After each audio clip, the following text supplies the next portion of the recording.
We are live. All right.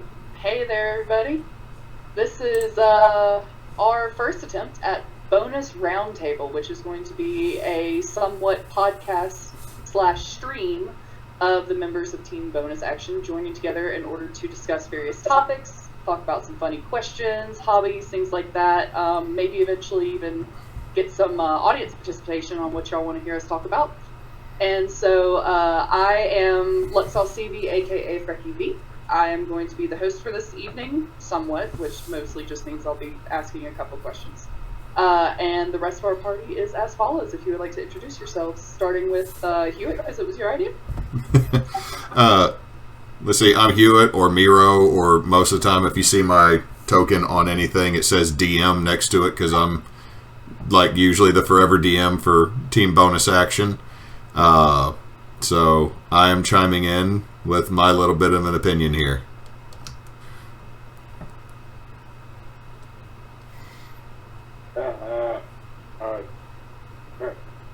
I'm Knox.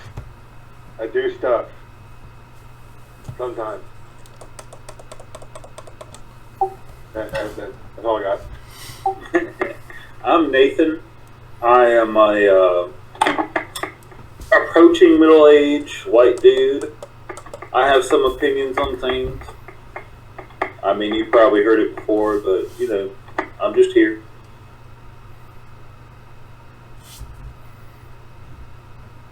And that is our group for this evening. We will most likely have some rotating members, people coming in, people coming out, that sort of thing. But for tonight, let's go ahead and get started. Our first question / topic is going to be, what hobby has kept you sane during COVID? Or should I say Backstreet Boys reunion tour? I would like to say, I would like unwelcome family visit. But then how are we going to be able to compare that with actual unwelcome family visits? One's more likely than the other. Furby reunion. Like the Furbies, like the toys? Yeah. Like Hewitt and I's secret cabal of hoarding discarded Furbies, stripping of them of their fur, and planning on trapping Cedric Whitaker in a room full of them. We have a friend that is terrified of Furbies for a very legitimate reason, and we keep messing with him about it. Sounds like I'm going to have nightmares tonight. I mean, dude straight up does ghost hunts regularly, stuff that would spook me out and cause me to run through a wall and out of a building, is terrified of a child's toy. Oh yeah, Man is a living vampire, an elder in the vampire community of New Orleans, Louisiana, a paranormal investigator with the New Orleans Paranormal Explorers, or NOPE for short. Hosts Fright Night NOLA, where he and a lovely woman, Miro, walk the streets of New Orleans and tell stories of various locations and paranormal events through history of the city of New Orleans, and is a tour guide in the city of New Orleans. This man has been a combat medic, a firefighter, EMT.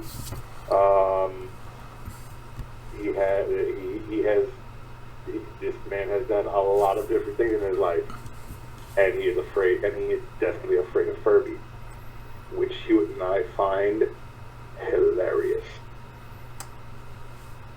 Have you ever seen the snake Furby? Oh god, I think I have. Is that the bendy one? Yes. Oh god, that was actual nightmare fuel. Like, regular Furbies never really got me too terribly bad. I think I even had one as a kid, and I didn't really see, like, the creepy factor. But that thing, though, can go fly off a ridge into the wildfires up here, because fuck that thing is scary. It's terrifying. Oh god. Absolutely. I will have to find an image of this later, and then send it to Cedric. An image of it right now and send it to you. Hold on. All right. So to answer Claire's question, I guess I'll go first. I've had a couple different things help keep me sane over the course of 2020, and it is a mix of building terrain for D&D, painting minis, and woodworking. Like, I have, up until like school started, I've had more shop time this year than I have had ever. And I have made like actual furniture, like my son's desk, his closet organizer. I've made a sofa. That he built was amazing. I have built a sofa.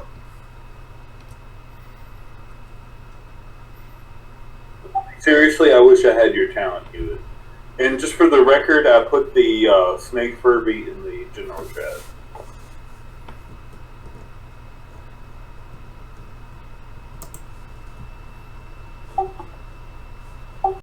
Knox, you go ahead, and what kept you sane in 2020? Oh, nothing. I have completely lost my shit.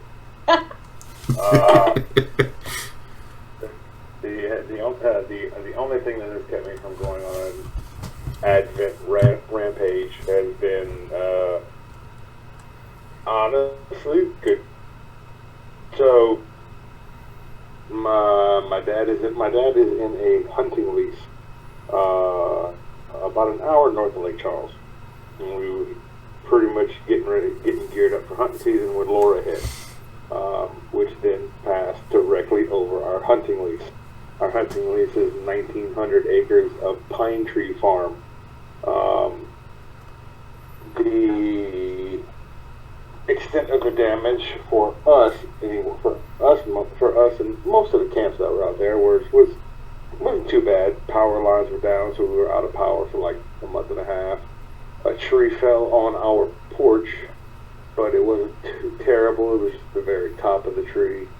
And the biggest thing was the trails that we go down to where we hunt. I mean, there were trees down and across everywhere. So over the course of 3 weekends, my dad, my sister, and one weekend my wife went out there with chainsaws and tractor and side by side, and we cleared stuff. So it literally working myself to exhaustion has pretty much been the only thing keeping me from going on an Advent rampage. So that's fun. It does sound fun, actually. Also, action, and then Delta came through. So we got a complete area cleared out, and then Delta came through. Luckily, most everything that could have gone down went down during Laura. So so it's not terrible. The few things that were in the way have since been taken care of, and so it's not super bad anymore. And I actually get to go this weekend for the first time this year, and actually get to go sit in the woods and hunt. So, which is nice. That'll be fun, man. You know, I've always wanted to go hunting. I fish. You know, I'll fish all the time. Well, I say all the time. I haven't really fished this year, but I love fishing, just being outside. But I've never had the chance to go hunting. It seems peaceful. I think most of the time, I just like being out in nature and in the woods. Oh yeah, and that's honestly one of the big. Don't get me wrong. Killing a deer and being able to have meat for, months. Honestly, the way we do it, you take the whole deer, you harvest it down, get rid of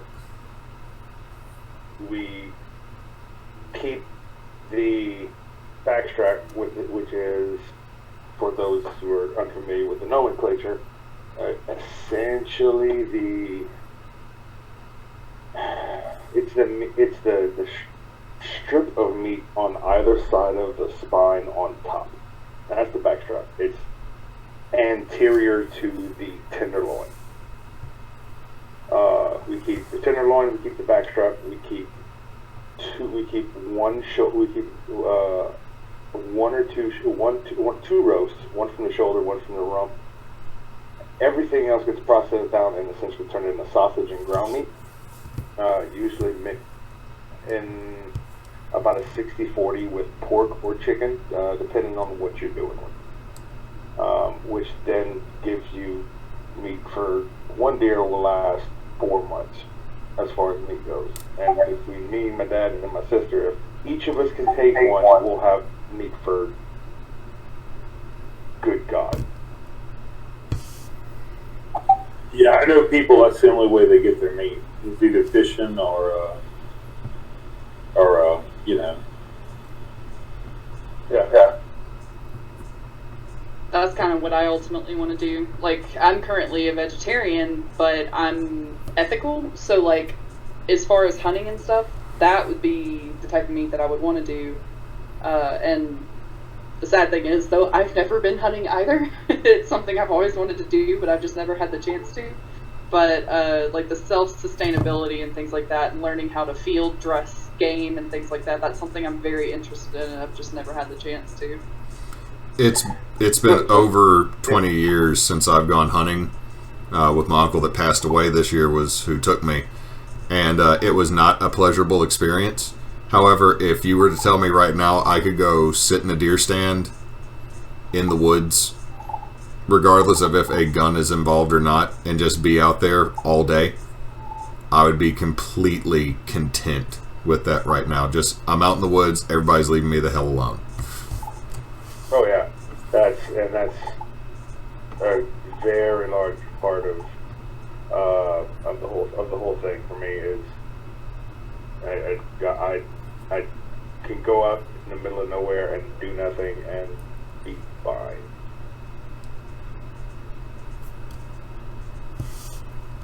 So Nate, what is yours? Well, I have two things. You know, I unfortunately cannot have pets in my apartment, so I have gotten a collection of succulents. I have about 12 of them now, and you know, I've been keeping them alive. I have an aloe plant, and I have a couple other ones that that I knew the name of, but you know, I've been keeping them alive. And I got into Warhammer with my brother, which is an expensive habit, but it's fun. I like building models and all that. I've been reading a lot more too. I like how you called it a habit, not a hobby. Well, it's just being honest, man. Though I've seen what you've been doing with painting. Like you and Chris are getting really, really good at mini painting. Like, I might not say anything in that message we're in when y'all post up, other than that looks cool. But y'all are getting really, really good. And y'all are, especially like you, Chris, like always, like the first time he's like, oh, this isn't that good. I'm like, Chris, I will punch you. This is something that could be on Instagram. But you've gotten way better at layering and shading. Just practice, man. It's like anything, you know. You just gotta put your mind to it. I've been trying to paint too. You know, me and Julie, we went to Black Bayou and we just painted too. That's kind of kept me sane too. You know, I ditched. I say ditched, but I broke up with the girl I was with for 12 years or so. Just finally cut her out of my life and met somebody new, which has kind of helped a lot too. So in that aspect, despite all the shittiness of 2020, that's been great. Yeah, now, like when I see you and Chris like do a lot of really good detail painting, every time I paint, I want to make it as cartoony as freaking possible. Like, really, you do a lot better than what you think. You're a lot more detailed than what you think. Like, you get the details and everything. You do fine. Your painting has improved a lot. On that same note, I've learned that when I paint from now on, I'm going to have to wear a compression sleeve on my right arm. Why's that? My hand starts going numb, and it's something in my forearm with a tendon. I will have to go to a doctor once I have go-to-doctor money. You have go-to-doctor insurance. True, but I don't know. I bought compression sleeves. It makes it feel better whenever my fingers start to go a little bit numb from detail work. Oh, but on that note, I have terrain for you and Chris. It's primed. and I left it to be painted for whatever color y'all want. All right, man. That sounds great. I can't wait. Because I've learned you can actually build really good D&D terrain for less than $10. Like, you get... You should be creative. If you buy a $5 sheet that's a 4x4 3/4 inch Fomalar sheet of insulation. If you go to Lowe's, it's blue. And you get caulking, like acrylic caulking for windows. You can mix the caulking with baking soda and black paint, and it will build a harder shell around it than Mod Podge can, and also give it a better texture. And that stuff's extremely durable.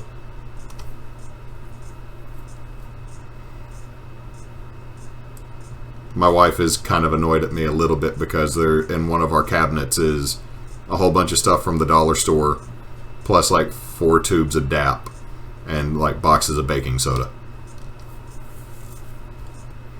Yeah. I have a question. Have y'all watched Midsummer? No, but I watched various YouTube reviews of it and the CinemaSins for it. You gotta watch it. Are you talking about the British show Midsummer? That's Midsummer Murders. I'm talking about the one about the Colton suite. Yeah, it's the one that I want to say. I think maybe Cannon's daughter posted a Facebook thing about saying how she watched it and she utterly regretted it.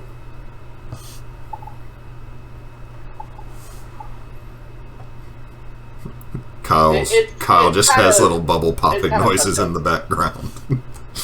Yeah. It's not really scary. It's like a thriller. Oh yeah, it's definitely not scary. It's more of like that psychological horror. There is some like gory stuff in it from my understanding, but like nothing just over the top. But it's definitely more of like a mindfuck one. And from what I read, it actually does a really good job of portraying the cult in an accurate way, in the sense of like even the audience gets kind of a weird feeling in regards to the cult in the end of the movie. That is an understatement. Yeah. You end up rather confused. You're really just like, what the fuck did I love the movie. I really do. I like watched the director's cut and everything. I was just curious. Y'all watched Honestly, it. the reason I was interested is because Cannon's daughter said it was so like bad and that it was weird. And then I watched the CinemaSins for it, and then I watched like a review of why it's so interesting, like mind-wise. And I was like, that actually really makes me want to watch it. And like even the sins, like obviously CinemaSins more points out like the production quality sins that movies tend to do. So like, you know, loopholes in the story or like inconsistencies, stuff like that. So it's not necessarily a great reason to just not watch a movie. Usually, I'll give them the truth that there are some movies that they just really rip apart for a good reason. But even despite all that, that actually looks like a really interesting movie. Did you ever watch Hereditary? Nope. I don't remember what that one was. I did not, but I also can't quite remember what it was. Like Same director. Like recently. Oh, sorry, Kyle. Go ahead. With the creepy girl and the grandmother and the Found Flicks, the guy who does primarily horror movies and stuff like that, and synopsis and breakdowns and stuff like that. And he's done both Hereditary and Midsummer, and that's how I watched. Essentially, that's how I watched it, was by just watching that, so I can get the idea. A lot of especially a lot of modern horror. That's how I get my information on them. Simply because I think modern horror is lazy, and the art form is out of it now, in a lot of ways for me. Especially when you got, I'm big on practice. Like, Rick Baker and Rick Baker's a god, and people just because you can do it with computers doesn't mean that you should. Kind of situation. Now, Knox, I do have to ask though, with this modern horror, have you watched Jordan Peele's movies yet, by chance? I have not. I haven't had a chance to watch many movies in general. The only thing I can suggest regarding his movies is if you care about the art of it, I think you would really love his movie, because you can see the care that is put into not only the directing, but also the cinematography and the production quality. I do think that would be some movies that you would like, because they really blew me away with some of the bold choices he made that really paid off. We have a new guest. She's just not logging in on her computer. Hi. Hello. Hello. Hello. And would you like to introduce yourself since everybody else got their introductions at the beginning? Oh. This is just... That's him, like, that's the boss in Hewitt's house. Where's the lie? Oh, Vincent would say there was no lie. He might say he's the boss. Yes, I am Emily. I am Hewitt's wife, also known as Frey a lot of the times on the server. I run the Twitter and the Facebook page for TBA. So, yeah, if you're asking, like, what has been watched in my household recently... A lot of Mickey Mouse. A lot of Mickey Mouse. And I've been slowly going through the Marvel movies that I have not seen yet. Now, you have been watching Avatar with him. We have gotten Vince to watch Avatar The Last Airbender, and he thinks Uncle Iroh is awesome. And he likes Sokka. And he likes Sokka. And he thinks that Azula is scary. He also said Azula is scary, yes.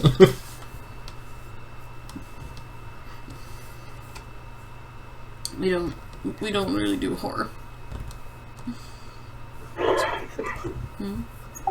So Claire, what kept you sane in 2020? For at least the first portion of 2020, honestly, my bird watching, I think that was kind of the slippery slope of I was both getting more insane and more sane from it, because we got put on full work from home. And so, sitting out in my living room, because I had no office space set up at the time, I was able to watch some finches and some swallows be out on my porch. So I ended up buying a whole lot of bird stuff and feeders and things like that, and researching the healthiest bird seed to get them, and making sure to stock up on my feeder all the time. I still go out there and refill it, but now that I'm in my office space, I don't really get to see it as often. I did get back into drawing, which is something that I hadn't done really since college, and I have had a bit of a learning curve with the online tablet style drawing, but that has been fun. Truthfully, though, I think the thing that's kept me most sane is my sobriety and not drinking. I'm pretty sure if I had allowed myself to be drinking during all of this, things might not be turning out as well as they are right now. So I'm pretty happy that was a habit that I managed to kick last year, and so far haven't picked it back up. But good. I know that can be tough. Surprisingly, being up here, it's been easier. I will say one of the things that I really wanted to do was be able to enjoy nature more, because that was one thing that I've just always missed out on.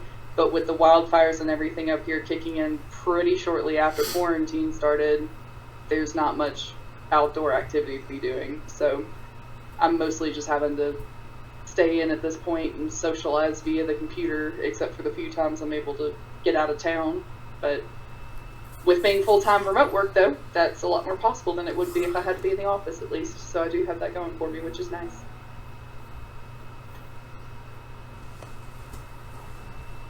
Em, what about you? What hobby has kept you sane during COVID?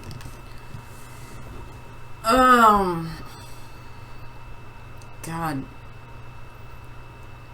You know, I don't know if it's so much a hobby. I mean, playing games at first.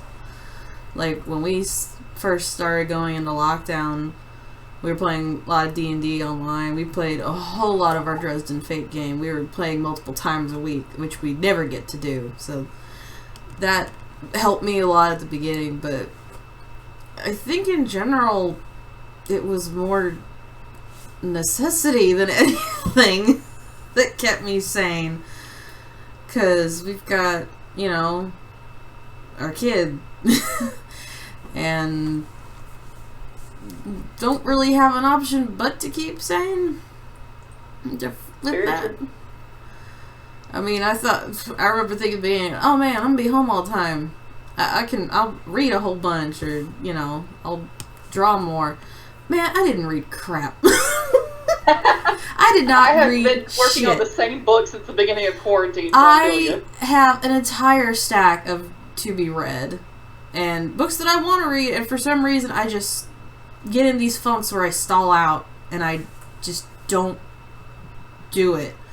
But Hewitt just got me the new Critical Role book, so I'm hoping that'll maybe kick my butt a little bit back into reading, because I love reading. And I start to read again, I'm like, oh, I remember I love doing this, but I just get into these mindsets where it's like, I don't want to do it. I absolutely understand that. I go through cycles of reading myself. But I did discover a great website if you want to buy books and not just support Jeff Bezos. I'm just going to plug it. Better World Books. Great place to buy books if you want to get books. Most of them are like library old books they're trying to get rid of, but they're still good. That does sound familiar. I think I've heard of that. Literacy charities. Yeah, I think I've heard of that before. But it's, I mean, I've got... I had posted the link in chat. I've got a stack of them. I've got like two Neil Gaiman books that I still haven't read. Like, one's a collection of short stories that I bought on a whim, and I was like, oh, I'll read this, and I still haven't read it. You know, I will actually say I just pulled up the website, and on their spine-chilling reads on the first page, there's one called The Woman in Cabin 10. I did actually read that last year as part of a book club thing, and that was quite good. So if anybody out there's looking for a book recommendation, you know, like book club style, apparently it's only $4.48 for a freaking hardcover. Man, I got chips. I am not to be trusted with books simply because of what I accidentally bought on Amazon. Yeah. Story time? So, I read a lot of fantasy and fantasy adjacent. I'll read some sci-fi. I'll read more realistic stuff, but generally I like fantasy, and he knows it. So if he sees a book he thinks I'll like, he might pick it up, which is how I read Good Omens the first time, honestly, which is amazing. I highly recommend Good Omens to anyone out there who has not read it yet. So he says one day, oh yeah, we had some credits on Amazon from, doing our delayed shipping, and I got you a book. And I was like, oh, okay, cool. So I don't even go look at it for a couple days. And, what's it called? I don't remember. It's the Gorgon something. The Gorgons... The Gorgon Bride or something. The Gorgon Bride, I think it's called. I didn't think about it, the title. So I go look at it. He didn't even really look at it. He just downloads it. And I go look at it a couple days later. And I'm looking at the Kindle. And I say, Hewitt, did you even look at the cover of this book when you bought it? He goes, no, I just bought it. It sounded interesting. The description does sound interesting. And I said, Hewitt, you bought me a smutty book. This Gorgon is on the front of this book with everything hanging out. This looks like... Well, that is hilarious. Like, Medusa looks like she's trying to get laid out here. And are you able to transfer books on Amazon? I will say, I did start the book. I haven't gotten very far, because again, in my slump of not reading, nothing off the bat is untoward or, raunchy. It actually has kind of a Terry Pratchett-ish kind of feel to it. So, who is the author by chance? I'd have to look. It's no one I knew, but it's it's kind of seems interesting. It has to do with a lot of Greek gods, and it's I really only got like a chapter or chapter and a half in before I just stopped and I never went back to it. But it does seem interesting, but I'm not sure if the cover art really does reflect some of the material in the book or not. Or if it was just sort of a visual to get attention. It's like a clickbait thing, you know? Yeah, like I don't know because I have accidentally bought before when we were first into steampunk. I would get a lot of free books on my Nook, and I downloaded one, and it was kind of steampunky, but it I got it about halfway through. It was a novella, barely. It wasn't even that long. And all of a sudden, I was like, what's oh, okay, it's also this kind of book. Alright then. Well, wasn't expecting that kind of graphic description right off the bat. So I was like, I was reading it at work too, so I was like, oh wait. Are y'all on Reddit by chance? I don't go on Reddit. I think Hewitt does sometimes. I don't have a Reddit account because Reddit is a great place and Reddit is a terrible place. Correct? Well, there is a subreddit called Bad Women's Anatomy. Yes. Oh, God. Yes, I cannot preach that subreddit. I've probably seen screenshots. They posted a book on there from Kindle. On a Kindle, it was called The Haunted Vagina. What? What? Let me see if I can find it. That's what I'm looking at right now. There is also, while you're looking for that, there's also I cannot for the life of me remember who they are. I'm going to have to actually dig back through Reddit. But there is a guy who writes smut books completely ironically, but the nom de plume that he uses is like in this entire persona of his. And it's the most hilariously ridiculous things you've ever heard of. He's written some about Trump. He's written some about Obama. He's written some about unicorns and tentacle monsters and the Terminator and all sorts of shit like that. But the best part is he follows through with this character as though he really is this type of author and genuinely pretends he's the best author in the world with this type of hilarious smut. It sounds better than the dinosaur smut that I've seen on Amazon. I put a sample of the actual book, the description of the book in our Discord chat. I tried to put it in the general chat, but I don't think it let me. The moderator deleted it. See. Oh yeah, we do have the auto mod against links just to be safe. Oh, do we? Oh. Well, I was going to say, one of my things I always kind of wanted to do, because I thought it would be funny, is take a bard type character, just run with the story, you know, the stereotype of the horny bard, but have the bard start describing a story of two people getting together and like it's this huge, big, elaborate thing. Like the lead up is all that, and right when it gets to where it's like gonna probably get dirty, he just goes, and then they boned. Just like lead everybody up to the moment, and then it's just a sharp drop off, and that's where the story ends. Also, Hewitt, would you like for me to read the excerpt for the book description for the chat and for the podcast? Because it's pretty funny. Oh, God. I don't think we need to go R-rated this early in anything. Fair enough. It is very interesting, though. It is ridiculous, is what it is. As long as it's not like the tampered evidence envelope that one dude wrote about. I think Claire posted it in Discord. What was it? That the way some guy wrote it, and then some lady was like, "Oh, this dude thinks we got a tampered evidence envelope." Oh, a tamper-proof seal. Got a tamper evidence seal. I did go ahead and post the excerpt into chat on behalf of Nate for our chat participants who would like to read it. So that way it's not on record on our podcast of us reading it. We can hear our child kicking a wall. Excuse me? Alright, would we like to go to the next question now? That's fine. Yeah.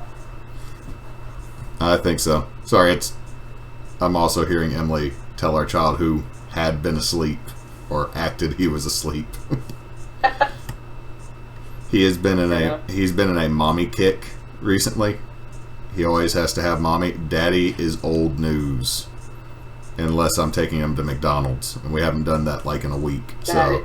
So I am. Yeah, I Dad am was not last important. season. Mom was in this season.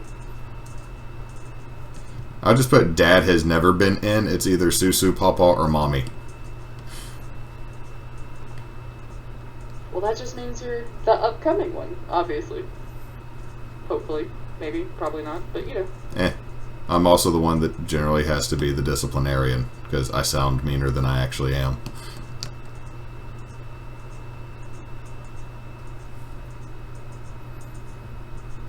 Because I've been informed that my voice and my eyebrows while wearing a face mask makes me seem very intimidating.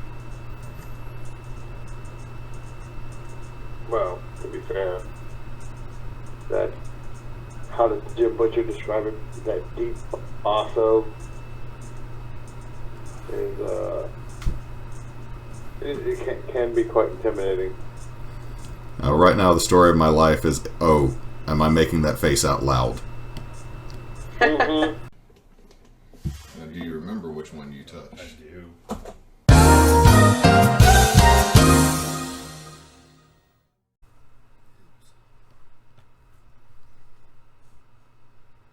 Alright, we are live again. Alright, we are live again. Sorry, we had the internet poop the bed on our end. Unusual. And, Again. yep, it's like, it's a thing. It's a thing. But what were you saying, Nate, before I got cut out?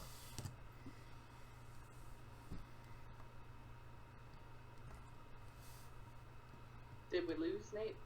You did not. I just ran to the bathroom. No, I don't even remember, man, honestly. I don't either, to be honest.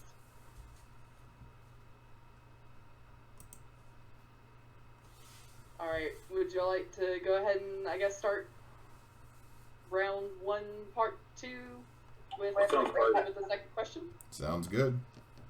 Alright, the second question is, what weird food combinations do you like? And for this, let's start with Nate. Hot Cheetos and milk. What's a... Oh. What? Nathan! Do you mean you, like, eat it and then milk, or do you put them in the milk like cereal? It just kind of depends how I'm feeling. Oh. Oh. So you're saying the latter, though, is a possibility? The latter I've never actually done, but I might attempt. Who knows? Interesting.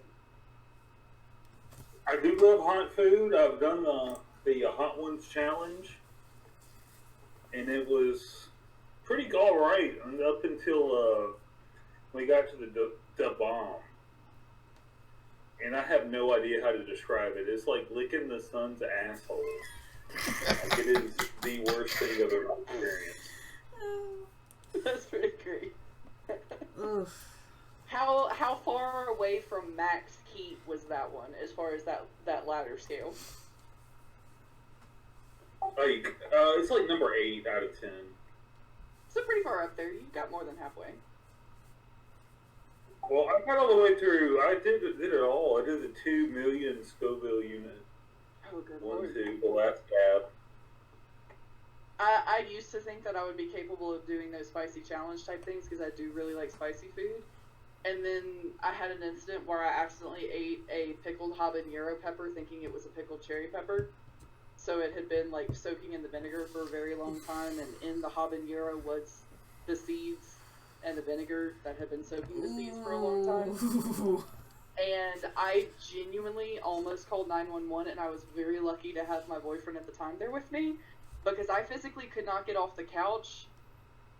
But by the grace of God, I had just so happened to buy tomato juice earlier that day, and tomato juice and milk are like the only two real saviors when it comes to that type of spice.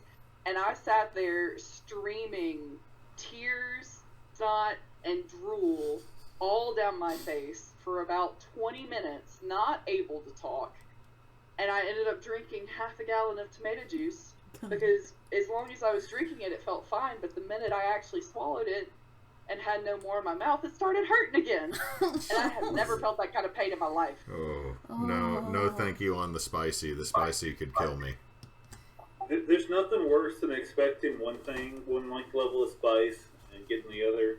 Oh God! I genuinely think that was the majority of my issue in that case, was just the strict unpreparedness and the burst that happened when I bit down on that pepper. I think had it not included the vinegar and the soaking for who knows how long and just leaching out all of that spice, I might have been okay. But yeah. I've had habaneros before and they didn't treat me like that, but that was an experience for sure. Is that your only crazy food combination? I mean, that's not really something I've done lately. That's kind of unfair. You know what I mean? I'm trying to think of a crazy combination. I haven't really done anything too crazy lately. You know, I'm in my mid-30s, and my body isn't as forgiving as it used to be. I know those feels. Knox, what you got? Well, I mean, I'll do Funyuns and jalapeno cheese dip. I'll do Funyuns in ramen. Ew. Actually, doesn't sound too bad. Do you let them get soggy or do you keep them kind of crispy? I'm trying to keep them crispy. Yeah. Because it just tastes better. Pickle brine and vodka. Yes. Isn't that kind of like a martini? Kind of? Splash of vermouth. Shake it. Yeah. So you pickle martini. My pickled martini. I'd do it. I mean, I mean, if you think about it, if you ain't from down here, I mean, there's a great many things that we eat that are most people would typically like boudin. Hello, boudin. Ground pork and rice. I think most people would enjoy boudin if they had it. That's not like the crazy thing. That's just something that's, you know. No, it's old, and it has changed over time. And I'm not exactly happy with the change, with the main change that they made, and the main change being. What's the main change? Let me know. I'm from North Louisiana, so I don't actually know the deets on that. Good casing. Most boudin uses a synthetic casing. They no longer use the intestines for the casing, which is disappointing. There's something about when you have a natural casing, which is it's legitimately just the outside lining of the intestines of the pig. But when it's filled and when it's steamed, it's a texture thing. Synthetic casing is thicker than natural casing. Synthetic casing is chewier, and natural casing has this snap to it, so that when you bite it, when you bite into it, it just once your teeth pierces, the whole thing breaks right there. Synthetic casing, sometimes you got to kind of tear it. I will say I have noticed that. I've never had the natural casing, but I love boudin. And the casing can be chewy and everything you just described. You know, it can be. I love boudin though. It's great. It's making me hungry, and it's like nearly 10 o'clock at night. Like I'm sure I've only ever had synthetic casing, but I totally know what Kyle's talking about. Is that it is tougher. It's kind of tough sometimes. The inside's good, but sometimes the outside's a little tough. And you get into other things that don't get all that. Some things that I really don't get all that often. There's not really a lot of places that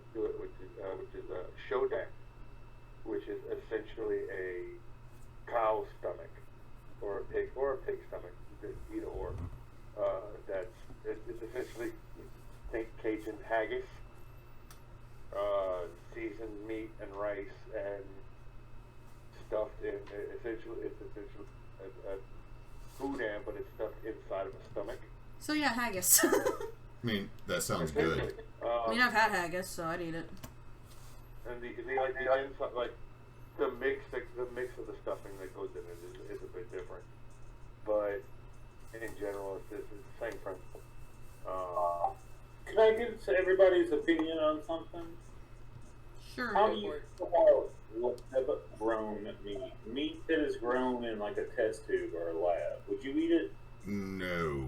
Eh? Yes. I mean, I'd eat it. I'm Cajun. I'll eat anything once. I'm not that's Cajun, and I'll usually eat anything once. I'll eat anything twice. Okay. Once to see how it tastes, and then the second time to be sure. You know, actually, Knox, I'm with you on that, because I tend to retry foods I know I don't like once every few years, just to see again if I still don't like it, in hopes that maybe my tastes have changed, because that has happened before. Oh, absolutely. So Your far, taste not buds many have change. passed that second test, though. What have your tests been? Sauerkraut for me. Oh, I love sauerkraut. Yes. Broccoli and sauerkraut for me. Like when I was younger, I hated them, but that's also because my mother couldn't cook them. For me, the only thing that the only things that have continued to not pass the test are beets, which I can eat. I just never like eating them. I even had an extremely fancy beet salad from the steakhouse that we got on a company dinner, and I ate the whole thing, and I still didn't like it. Catfish and liver. I can't do catfish. Can you do cat? Nope. Biggest disappointment ever, considering I'm from Mississippi, but I cannot do catfish. I've tried. I've had the best catfish around. I've had my grandma's catfish. I've had the famous catfish from Cock at the Walk.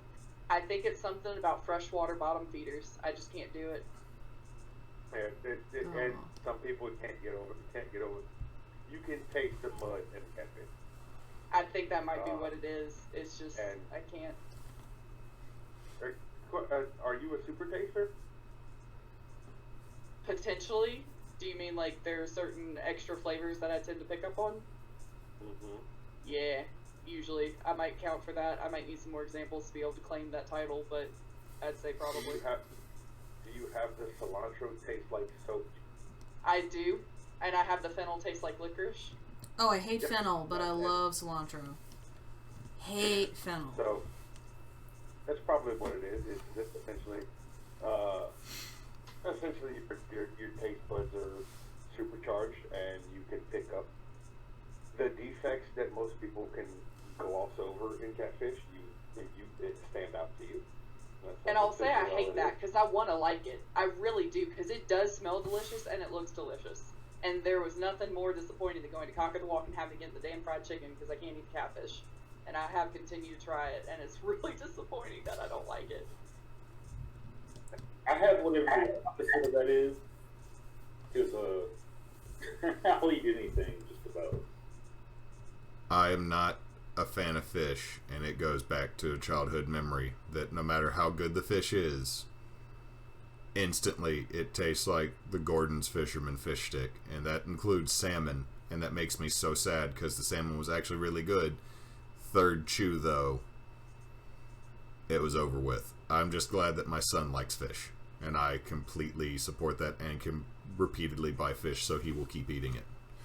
Yeah. I hate Do y'all have any interesting ones that you didn't like that you later realized you did end up liking? peas.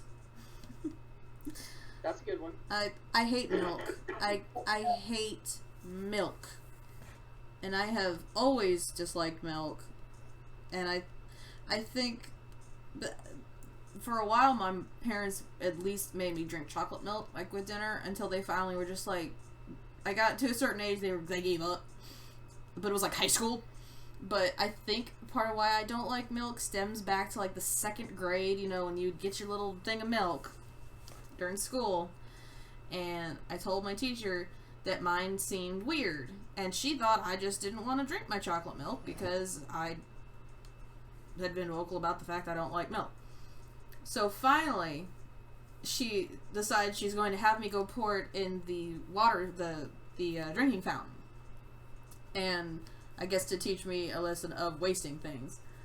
So we go out there and she takes the carton and she starts to pour it and it's chunky.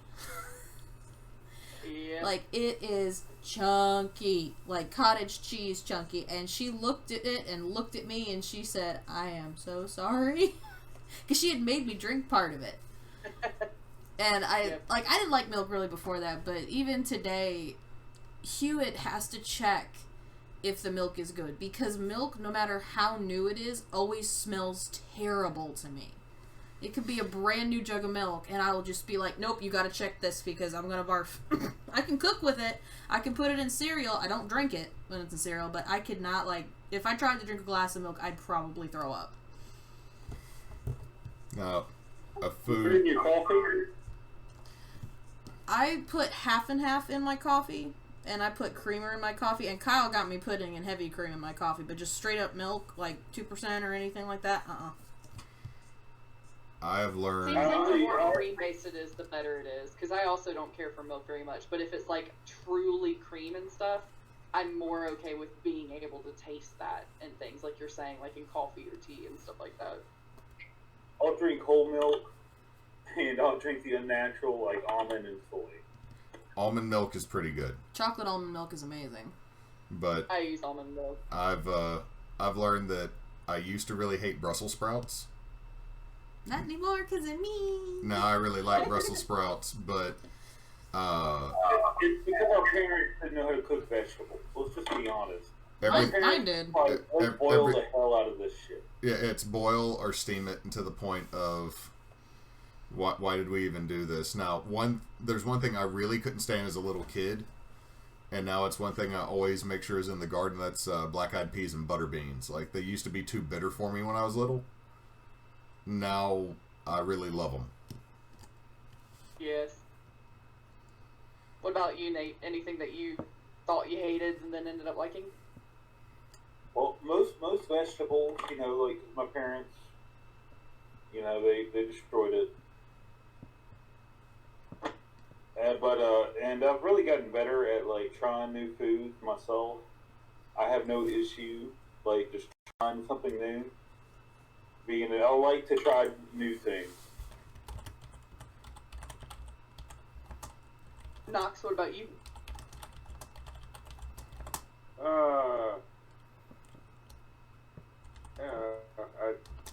I for the longest time growing up, like vegetables, period. Like the only exception would have been corn and potatoes.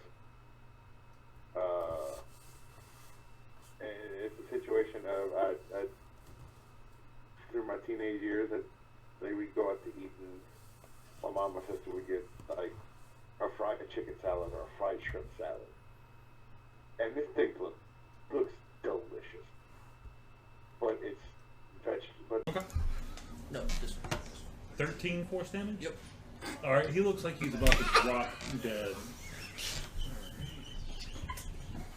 They ask you how you are, you just have to say that you're fine when you're not really fine, but you just can't get into it because they would never understand. Streaming, but we haven't heard you in a bit. No, our internet decided to crap out again. This is one of the reasons we're looking at leaving Comcast. Fair enough. But yeah, we are back live now, so thankfully that was a very short downtime. I don't think Hewitt's a weird thing. On the same topic, just real quick for my answer on that would be for things that I like that I didn't like that I do now like. I went through like a decade of hating peanut butter. Oh, okay. Just couldn't stand it. Don't know why. No particular reason. So any sort of like even peanut butter candy now is still kind of iffy for me because since I was like kind of a kid and young teen not liking peanut butter, I would avoid all the peanut butter candies. Mushrooms I thought I hated, but it turns out the only mushrooms I really do genuinely hate are just the generic raw like white mushrooms that you can have on salads and stuff. I still don't care for those. They have too weird of a nutty taste for me. But the last one was actually lobster. I tried it as a kid and for whatever reason it just tasted wrong to me. So I avoided eating it for the longest time, and the next time I had it, I was like, oh my god, this is the nectar of the gods. Why have I not been eating this? Every food you just listed are foods that have to be cooked right, or they are awful. Yep. Very true. Very, very true. I thought of another one, like Claire said, Ooh, with peanut butter. Eggs. I liked eggs as a little kid, and for some reason, eggs and butter even, I hit this weird stage where I didn't like eggs at all. I don't know if I ate them once and they were gross or what, but that and butter, I did not like. I only wanted to eat margarine. It was weird. Now I eat eggs literally almost every single day. I don't know if it's because I started cooking them or what, but I was going to say, I don't think Hewitt said something that he likes that's weird. I have a couple, but... I will confirm. Go for it. There's one I can't eat anymore. I did this back in college, back when I had a metabolism.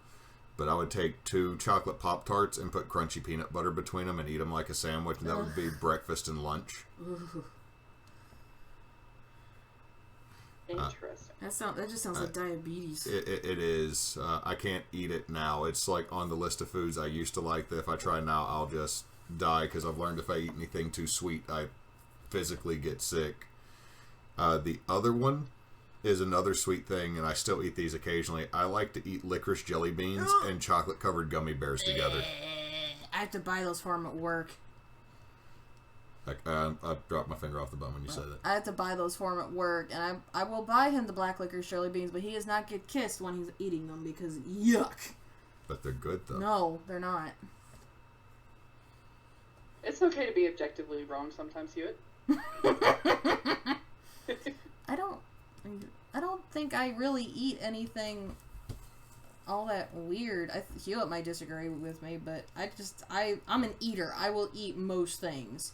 The one weird thing you eat is salt with more salt. That's just a personal problem. I do put a lot of salt on things, but I'm like you. I especially if I'm eating like steak or something, it doesn't matter how much salt whoever prepared to put on it. I put extra salt on each individual bite. But I don't really think I eat anything that's a really weird combination. Like, I'll eat random stuff together sometimes, but I don't eat, hot Cheetos and milk like Nathan. Yeah. And actually, I forgot about mine too. But go ahead. In years, if I'm being honest. So if I did that now, it would be, I don't even want to think what the result would be. Ooh, no. That'd be bad. For me, I actually have one that I still... 2 technically that I still eat. But 3 that I would consider really fucking weird. 1 I will swear by to this day, and it is peanut butter and pickle sandwiches. Those are fucking delicious, and I don't care what you say. Try it. You can be objectively wrong too, Claire. I will say there is one requirement to that, and it is that you need to like pickles. If you don't like pickles, I can't guarantee you're gonna like it. I love really pickles, good. But I don't like peanut butter all that much. It just sounds so nasty. The reason it's good is because like the 2 flavors mix in an entirely new flavor, and you really can't distinctly taste too much of one or the other. I can't really explain why. So good though. I will kill a peanut butter pickle sandwich in a second. The first person to tell me, like, it sounds disgusting, but it tastes delicious. It really does. It really does. The second one that I have, the only reason I'm not eating it anymore is I haven't decided whether or not I'm going to keep eating tuna or not. But I actually used to make ramen, strain it, and then put a can of tuna on top and mayonnaise. You had me till the mayonnaise. And then with the mayonnaise, add whatever flavor. That's straight up jail food. Soy sauce is really good on it, and so is hot wing sauce. I put soy sauce in my ramen and hot sauce in my ramen, but not mayonnaise. No, I mean, all that sounds like to me is making tuna salad. With ramen noodles. That's basically all it is. It really is just like college kid tuna, like noodle salad. Yeah, like Misha saying, tuna noodle salad. That's what all it is. No. Oh, I thought of one. Oops, sorry. Jail food. My ring hit the table. I'm sorry. I thought of one. My mom makes cream chip beef over biscuits. It's just something she's always made.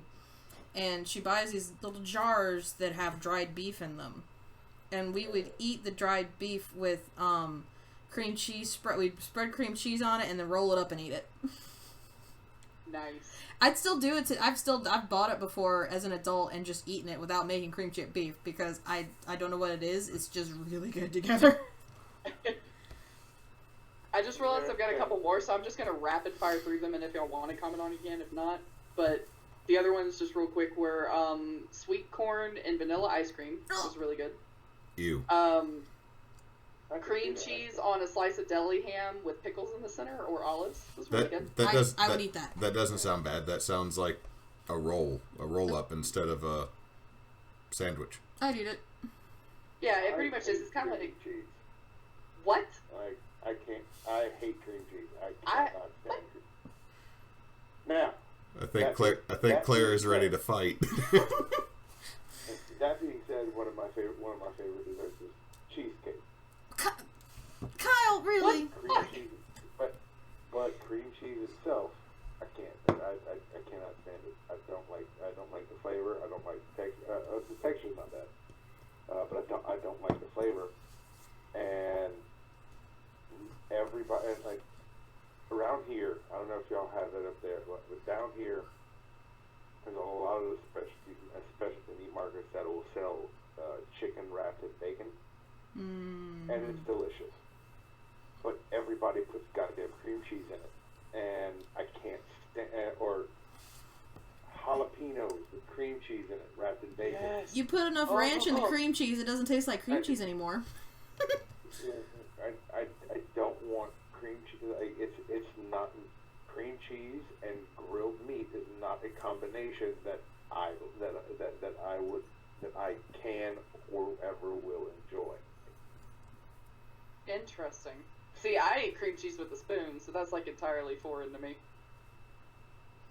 Yeah, I can't. No, the garden vegetable cream cheese. Other things, I've tried it on toast. I've tried it on bagels. I've tried it on this, that, and everything. Nope. The garden vegetable cream cheese with potato chips is amazing. Yeah, the only other last kind of weird thing I ate is actually something that I took out of a book. It was something my grandmother made for my grandfather, which would be a fruit salad. So, like, you know, anything from pears, apples, pineapples, cherries, grapes, whatever they had sitting around. And on top of that, you put vanilla yogurt, cottage cheese, and nuts. That is straight up old mama potluck at the church dessert that nobody absolutely that next to nobody eats because they want to. They just don't want to upset the mama. It's surprisingly good. No to the cottage cheese. Yeah, the cottage cheese is what's getting me. I love cottage cheese and pears. Cottage cheese doesn't really agree with me. Pears, yeah. Yeah. That's another really good combo. Honestly, I think for me, cottage cheese just holds a special place in my heart because when I had my tonsillectomy, I literally could not eat anything. Everything we tried didn't work, whether it hurt too bad or it just tasted completely wrong because my taste buds were fried. And the only thing I figured out I could eat, like 5 days into not eating anything, was cottage cheese. And that's the only thing that like got me through those 2 weeks of not being able to eat.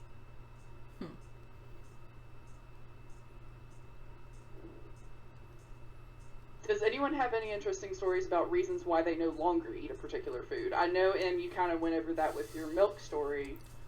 Does anybody else have anything kind of similar that they experienced? She don't eat Popeyes no more. Okay. I will eat Popeyes now, but there was a decade. Let's see, 2008 till 2014, where I would not touch Popeyes. And we have Popeyes in Indiana. I had really never eaten at one. It's just not something my family really ate. If we ate chicken, we ate KFC, if that. So, it's after I moved here. It's the first semester at ULM. I mean, it's like the first 2 months of school. And Hewitt says, let's go get Popeyes. It's late. all this food stuff on campus is closed. I'm like, okay, I've never had Popeyes, sure. He was like, I really want a biscuit. I'm like, alright, we'll go get a biscuit. And so we both get a meal. We go back to his dorm room. We sit down, and we open up, and we start to eat, and I pick up a drumstick, and I take a bite, and there's something weird in my mouth. And I pull the chicken away, and hanging off of this drumstick is a deep-fried weave dreadlock that is going from the chicken into the box. And I'm like, holy fucking shit, what is that? Except not that calmly. And Hewitt just looks at it. And at this point, we had gone late. So Popeyes was about to close or had already closed by the time we got back to the dorm. And I was done. And the biscuit was cold. So that made it even worse.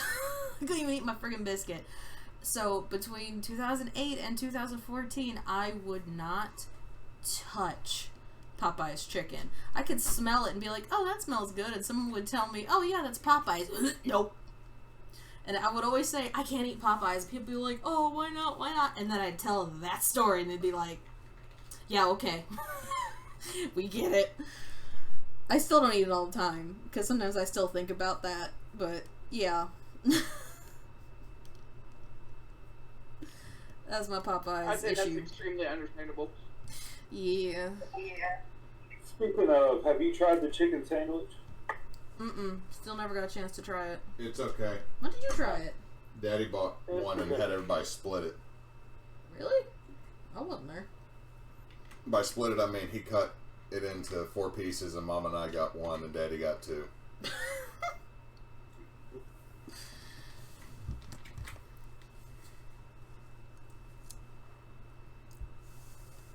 What about anybody else? Hewitt, you got one? What was the question again? Is there anything that, for reasons you won't eat now? Yeah, like something you used to love that you had a particularly horrifying experience with and therefore no longer can touch. Other than the fish sticks. I've never had anything like that. Most of the stuff I don't eat anymore, it's because if I eat it, I will get kind of sick. Like, I used to eat moon pies as a kid all the time, and now if I eat one, I'm going to die of the diabetes and sugar tummy. You okay?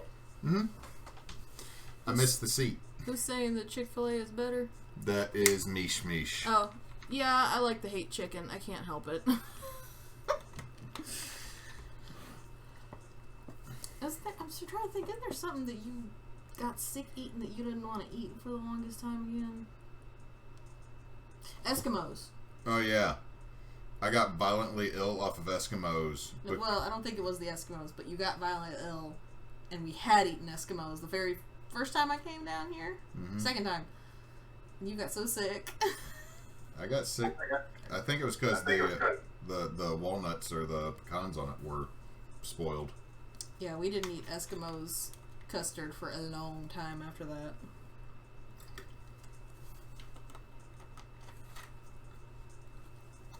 What about you, Knox? Nothing that I can really think of, honestly.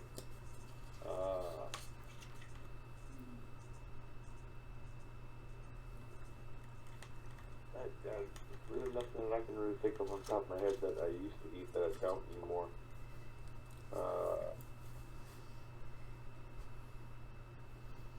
Outside of just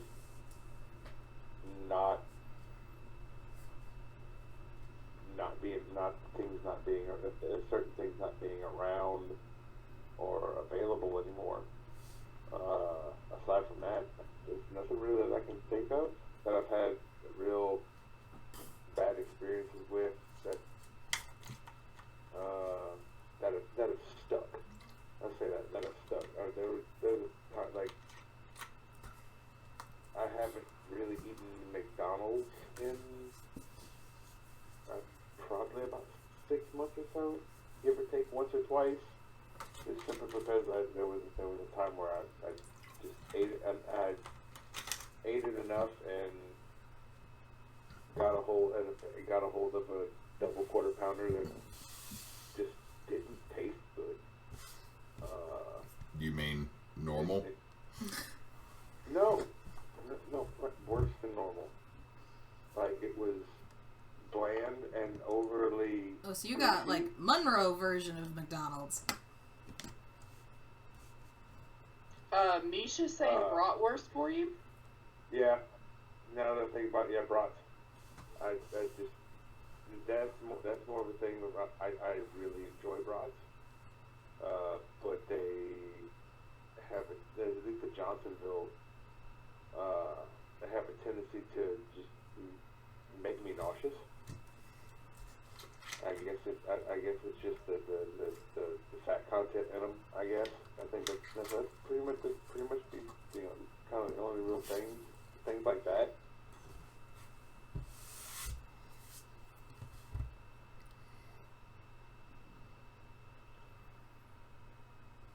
I got sick off of cream cheese Danish once, and I can never even hardly look at one again. Really oddly specific, but it's one of those little package ones you could buy at like your school concession stand. Oh, yuck. Oh. Those are gross anyway. One time I had a glass of water on my nightstand, and I drank it, and there was something in it. Oh, yeah. I don't know what it was, but it was in my gut. Ew. Like a solid thing? Yeah, it was some sort of insect. Oh. I'm eating, man. Come on. Sorry. This conversation made me hungry. It's not your fault. Boy. Yeah, I can imagine that'd make me pretty sick. Ugh. Reminds me of the story of the girl in Australia who was drinking a drink from a Starbucks cup, and she took a sip, and she felt something kind of come out of the end of the straw and stop, and it was like poking her, and she pulled back, and it was the leg of the goddamn huntsman spider. That was down in the cup. Emily is... No. That seemed like a failure on Starbucks' part. Oh man, those huntsmen kind of get into everything when you live in Australia, but you are right on that. You'd think, especially with like a clear cup, they would have noticed that, but yeah. She's got the heebie-jeebies right now. I itch. So on a less heebie-jeebie note then, unless anybody has any last thing they want to contribute regarding the food stuff, we did have at least one other question that did seem very interesting, which is, what two movie characters would you switch in order to make the most inappropriate movies ever? Oh, wow. Nash, we'll let you start this one.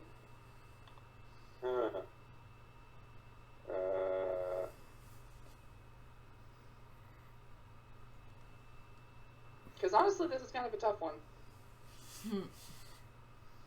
I mean, I can make a generation of goth kids really happy and say Bella from Twilight and Blade.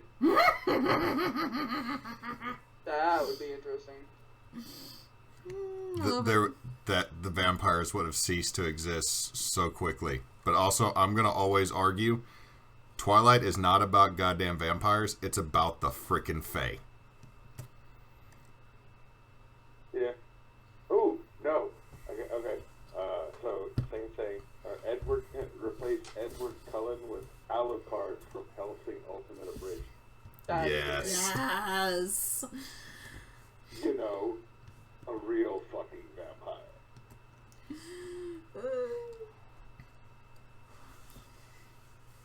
What about you, Nate? Well, like I said, Mary Poppins and John Wick. I still think that would be great. Stole John Wick from me. I would pay good money to see that happen. Oh, you stole John Wick from me. To be fair, now all I see is John Wick dancing with penguins. I said I said that Nate stole John Wick. I was going to use John Wick. You can still use John Wick. Nah, I feel like I'm copying. I need to think of a new one. What about you, Hewitt, then, while Emily's thinking? Like I said before when we first mentioned this, I would switch the baby from Baby's Day Out with Chucky. Or or be really, really terrible. Just replace any romantic lead from the last couple years with Mike Myers trying to pretend to be that person. Or I'll see your Mike Myers and we'll read you the exact same thing but Tommy Wiseau. Ooh. Yes. Okay, I thought of one. Okay, I don't know the Leonardo DiCaprio's character from Inception. I don't know the character's name. And Freddy Krueger. Ooh, that's a clever one. Inception would be so much scarier. I think Family Guy did that.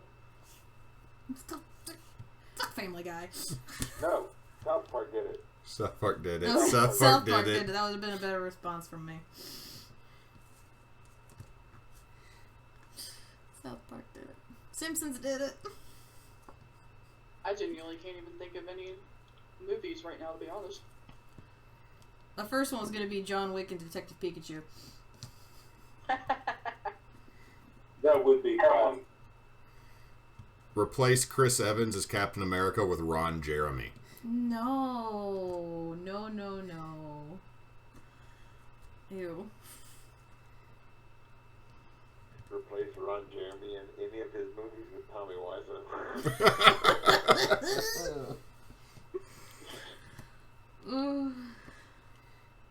I need a shower. This has gone terrible at the tail end of it. I apologize for nothing. Oh, we know. All right, y'all. I gotta go get some sleep. I gotta get up and do it. Yeah, me too. It's been fun. We gotta do it again. We'll plan ahead more. Sounds like a plan.